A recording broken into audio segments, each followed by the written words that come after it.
Hello SPS Astrology lovers, this is Shankar Pratap Singh and you are watching SPS Astrology। दोस्तों, आप सभी को दिवाली की बहुत बहुत बधाइयाँ।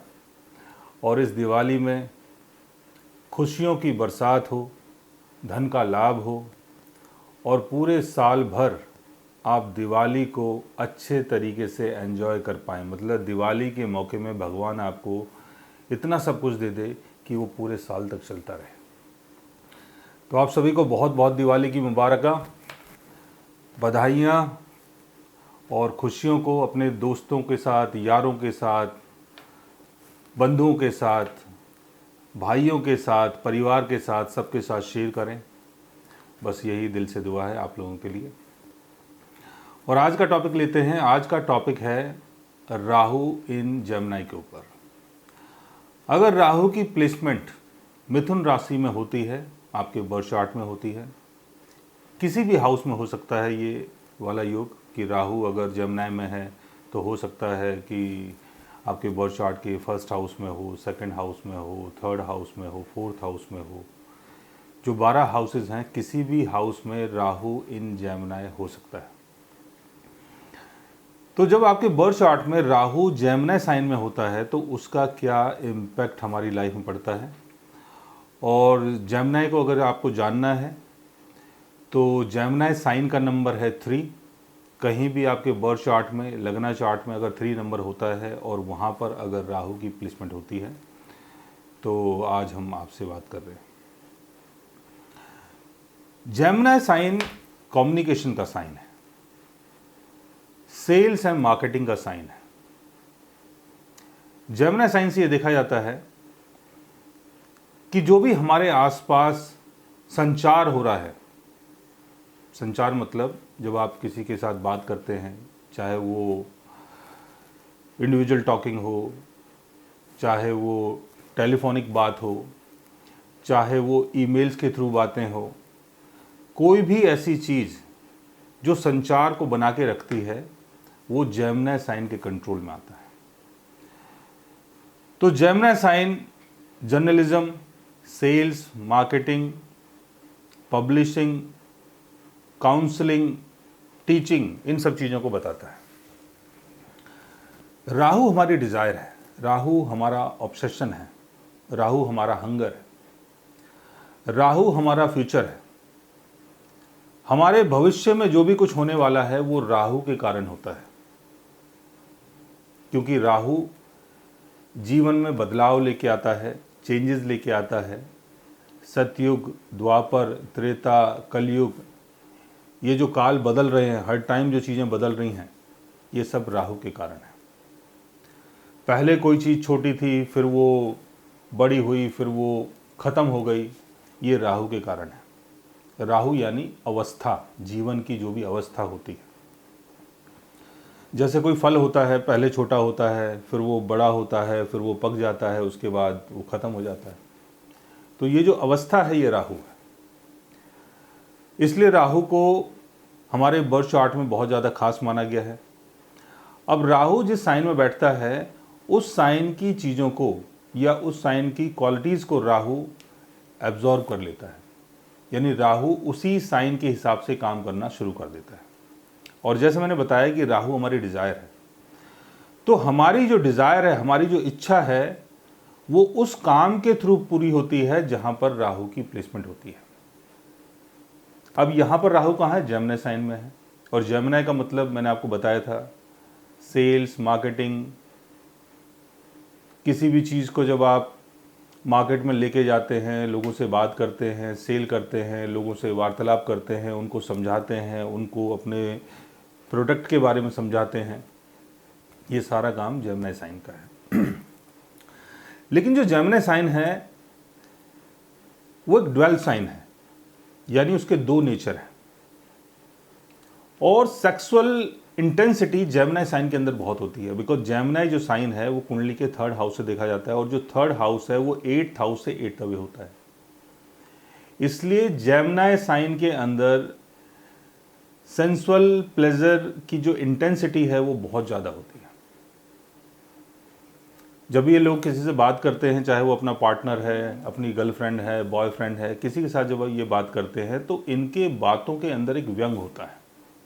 ये सामने वालों को अपनी बातों से अट्रैक्ट कर लेते हैं और उसी के थ्रू ये जीवन की सारी चीज़ों का भोग कर पाते हैं, चाहे वो मटेरियलिस्टिक वेल्थ हो, चाहे वो सेंसुअल प्लेजर हो, चाहे कुछ भी हो। लेकिन जैसे मैंने बताया कि ये ड्वेल साइन होता है, तो इंसान का जो नेचर होता है वो अस्थिर होता है। अस्थिर मतलब अगर आप एक साथ 4 चीज़ों के बारे में सोचेंगे तो आप किसी एक चीज़ को भी प्रॉपर तरीके से नहीं कर पाएंगे। तो अस्थिरता इनके अंदर बहुत होती है। एक काम को करते हुए बीच में दूसरा काम आ जाता है, दूसरा काम को करते हुए बीच में तीसरा काम आ जाता है। जैसे आपने देखा होगा, कोई बार्बर है, किसी की कटिंग कर रहा है और एक तरफ उसने दूसरी अपनी एक शॉप खोल रखी है, दुकान खोल रखी है। आपकी कटिंग भी कर रहा है, उधर से सामान भी बेच रहा है, आपकी कटिंग भी कर रहा है, उधर से सामान भी बेच रहा है। तो आप थोड़ी देर बाद डिस्टर्ब हो जाओगे कि यार ये कटिंग ढंग से नहीं कर रहा, क्योंकि उसने अपने आप को 2-3 जगह डिवाइड कर दिया। तो जेमिनी साइन और राहु अगर दोनों एक साथ मिलते हैं तो इंसान एक साथ 4-4, 5-5, 6-6 काम करता है और किसी भी काम को परफेक्ट तरीके से नहीं करता है।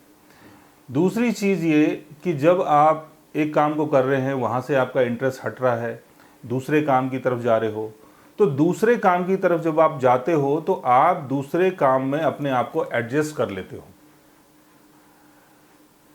तो इन लोगों का नेचर ऐसा भी होता है कि किसी एक काम को कर रहे हैं, बाद में किसी ने इनको सलाह दी कि ये काम कर लेते हैं, फिर इन्होंने सीधा वो काम करना शुरू करा और अपने आप को उसमें एडजस्ट कर लिया। लेकिन जो पहला काम था उसका क्या, वो आप प्रॉपर तरीके से नहीं कर पाए, उसको बीच में छोड़ दिया, फिर आप दूसरा काम कर रहे हो, फिर किसी तीसरे ने आपको बुलाया, आपने ये दूसरा काम भी छोड़ दिया, तीसरे काम में आप जाके वहाँ अपनी चीज़ों को मैनेज कर रहे हैं। तो ये एक सबसे बड़ी कमी जेमिनी साइन के अंदर होती है। और राहु अगर जेमिनी साइन में है तो इंसान अपने नेचर को बार बार बदलता रहता है, अपनी इंटेंसिटी को बार बार चेंज करता रहता है, एक साथ 3-3, 4-4 काम करता है। और अगर इसका हम नेगेटिव पॉइंट देखें तो ऐसे में इंसान झूठ भी बोलता है, सामने वाले पर्सन को अट्रैक्ट करने के लिए, अपना प्रोडक्ट सेल करने के लिए कई बार इंसान झूठ भी बोलता है, बिकॉज राहु जो है वो एक मैलेफिक एनर्जी है। तो जेमिनी साइन में अगर राहु है तो झूठ झाट बोल के आप अपना प्रोडक्ट सेल कर लो और बाद में वो सारी पोल पट्टी खुल जाती है।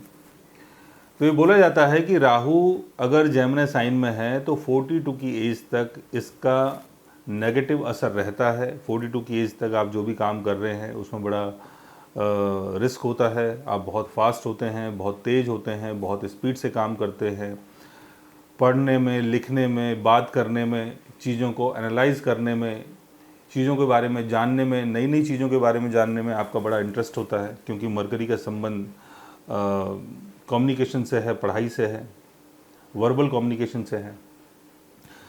तो शुरुआती जीवन में थोड़ा सा रिस्क होता है, लेकिन आफ्टर द एज ऑफ 42 आप लोग बहुत मैच्योर हो जाते हैं और आप लोगों को ये समझ में आ जाता है कि अगर किसी चीज़ को सेल करना है तो हमें उसके बारे में कुछ अच्छा भी बोलना पड़ेगा, यानी सच बोलना पड़ेगा। अगर आप हर जगह बिल्कुल झूठ झूठ बोल रहे हो, मार्केट में आपने प्रोडक्ट अपना सेल कर दिया, बाद में फिर आपकी पोल पट्टी खुल जाती है।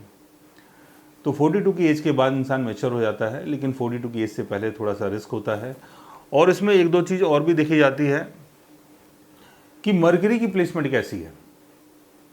मरकरी अगर डेबिलिटेशन में है, यानी मरकरी अगर पाइसेस साइन में चला गया है, तो आप चीज़ों को एनालाइज करने में, चीज़ों को एक्सप्लेन करने में, चीज़ों को बताने में ज़्यादा क्लियर नहीं होंगे। मरकरी अगर वर्गो साइन में है तो आपकी क्लियरिटी बहुत ज़्यादा होगी, बिकॉज वर्गो साइन एक ऐसा साइन है जहाँ इंसान बहुत ज़्यादा ऐसा हो जाता है कि जहाँ वो सारी चीज़ों को बड़ी डिटेल से बताता है। मरकरी अगर जेमिनी साइन में ही है, राहु के साथ है, तो आप बात करने में बड़े एक्सपर्ट होंगे, बहुत तेज होंगे, आपकी जो कम्युनिकेशन स्किल होगा वो बहुत स्ट्रांग होगा। आप कहीं भी जाते हैं, मार्केट में जाते हैं, कोई भी काम आपको मिल रहा है तो तुरंत उस काम को आप बेचने में माहिर रहेंगे। तो मरकरी की प्लेसमेंट कैसी है आपके बर्थ चार्ट में? मरकरी अगर कंबस्ट हो गया है तब भी चीज़ें थोड़ी क्लियर नहीं होंगी, आपको बहुत स्ट्रगल करना पड़ेगा। मरकरी अगर रेट्रोगेशन में चला गया है तो और ज़्यादा स्ट्रगल करना पड़ेगा। तो ये सारी चीज़ें देखी जाती हैं। साथ में ये भी देखा जाता है कि कहीं सैटर्न का एस्पेक्ट तो राहु के ऊपर नहीं है, कहीं सैटर्न का एस्पेक्ट मरकरी के ऊपर तो नहीं है, और ये भी देखा जाता है कि मरकरी जहाँ पर प्लेस्ड है कहीं उसके दोनों तरफ कोई मैलेफिक प्लैनेट तो नहीं बैठा हुआ है कि ताकि वो पाप कर्तरी योग से घिर गया हो। तो बहुत सारी चीज़ें आपके बर्थ चार्ट में देखी जाती हैं। लेकिन अगर राहु इन जेमिनी है तो आपका नेचर कैसा होगा वो मैंने आपको बताया। हाँ, तरीके अलग अलग हो सकते हैं लेकिन नेचर जो इंसान का है वो सेम ही रहता है अगर राहु इन जेमिनी में हो, जो मैंने आपको बताया।